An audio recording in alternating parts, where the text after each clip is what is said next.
श्री स्वामी समर्थ. स्वामी भक्त पाहून दुर्लक्ष करू नका. आज स्वामी तुम्हाला काही महत्त्वाचा संदेश देऊ इच्छित आहेत. नीट लक्ष देऊन शांतपणे ऐका. स्वामी तुम्हाला काय सांगू इच्छित आहेत.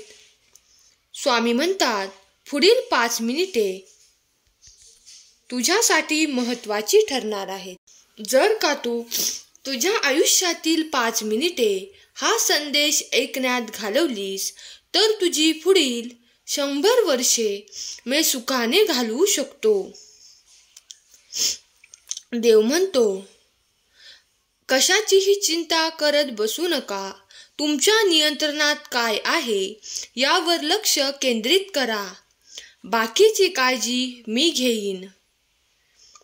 देव म्हणतो, काही दिवसात तुमच्या आयुष्यात मोठा बदल होईल. तुमची मनापासून असलेली इच्छा पूर्ण होईल.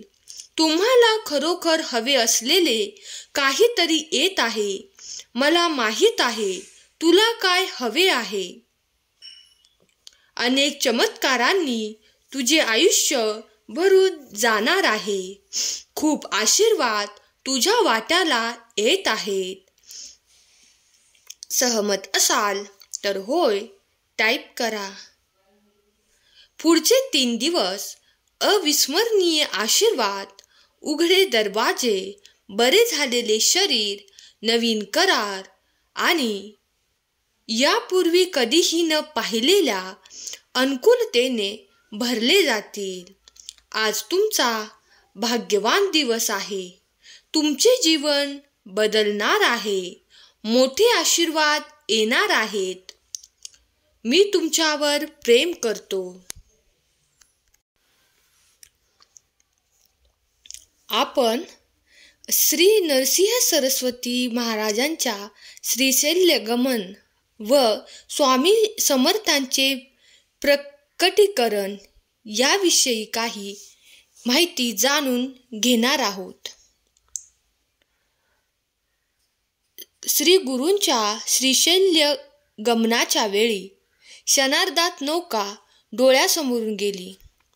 गाणगापूर येथे भीमा अमरजा ह्या 2 संगमावर सर्व भक्तांसमोर त्या नौकेसहित सद्गुरू गुप्त झाले. सर्व भक्त स्वामींकडे पाणवलेल्या डोळ्यांनी पाहत होते. थोड्याच वेळात पैल तीरावरून एक नौका झपाट्याने तीराकडे येताना भक्तांनी पाहिली. त्या नौकेतील नावाड्याने तीरावरील लोकांना सांगितले की पैल तीरावर आम्ही एका तेजस्वी यतीला पाहिले. जणू प्रत्यक्ष दत्तांनीच आम्हाला दर्शन दिले. त्या यतींनी आम्हाला सांगितले, ही शेवंतीची फुले माझ्या सर्व भक्तांना आणि शिष्यांना दे. त्यांनी असाही निरोप दिला आहे, आम्ही जातो श्रीशैल्यासी, कल्याण असो सर्वांसी. शिष्यांनी ती शेवंतीची फुले ओंजळीत घेतली व जड अंतकरणाने मठाकडे प्रस्थान केले. आणि श्री नरसिंह सरस्वतींचा अवतार समाप्तीचा दिवस होता. गुप्त होताना त्यांनी आपल्या पादुकांची स्थापना गाणगापुरात केली आहे. आजही त्या दिवशी मोठी यात्रा भरते. हजारो भक्त दर्शन घेण्यास तेथे येत असतात. गाणगापूर हे दत्त संप्रदायाचे मुख्य तीर्थस्थान मानले जाते.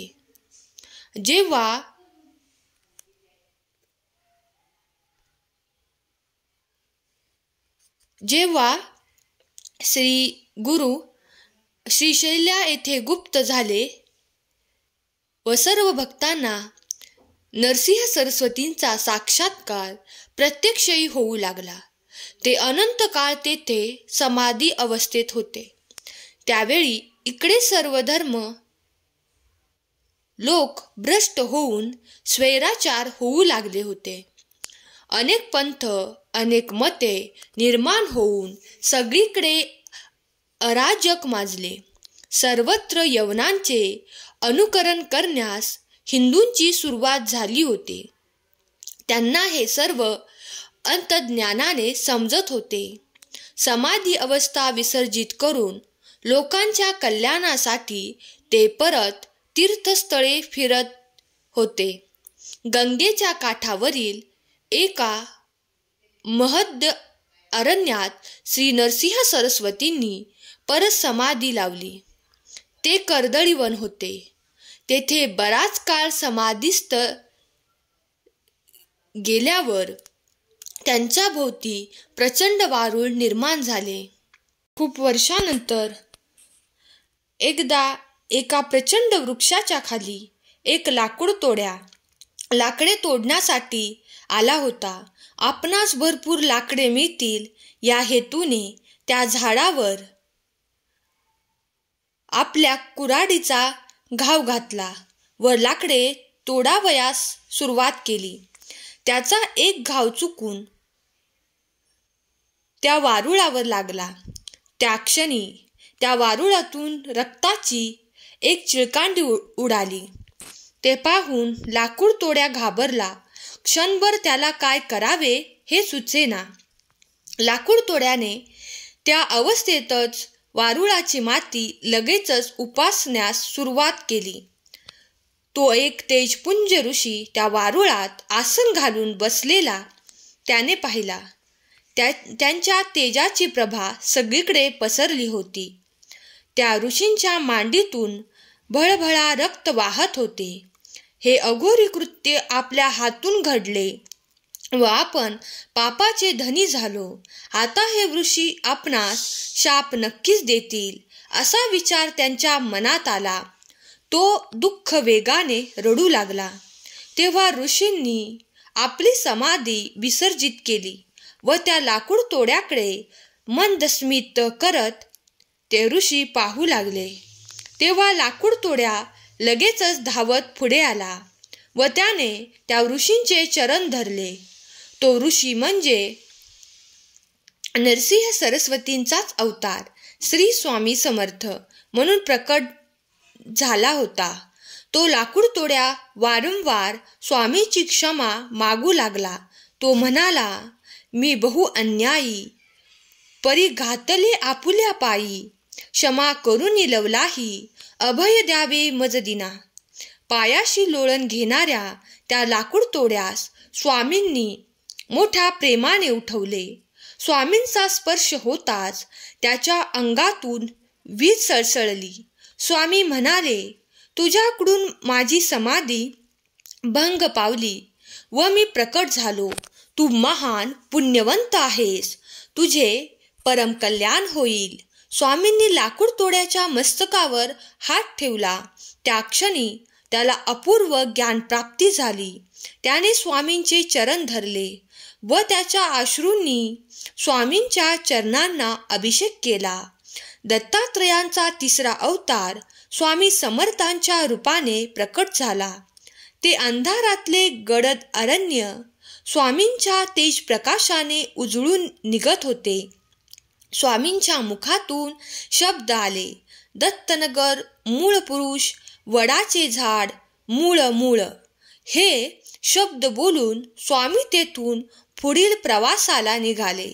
तो लाकूड तोड्या श्री स्वामींकडे पाहत उभा राहिला. तेव्हा त्याच्या लक्षात आले, स्वामी गंगेच्या उगमाकडे निघाले आहेत व त्याने पुन्हा पुन्हा स्वामींना वंदन केले.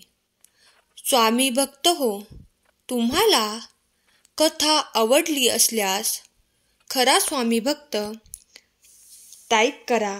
देव म्हणतो, तुझी वेळ येत आहे. तुझ्या मनात जे चालू आहे ते होणार आहे. खूप यश, खूप आशीर्वाद येत आहेत. विश्वास ठेवा, प्रार्थना करत राहा आणि तुमचे जीवन अधिक चांगले बदलत असल्याचे पहा. तुमचा विश्वास असल्यास होय टाईप करा. देव म्हणतो, प्रयत्न कर आणि आराम कर.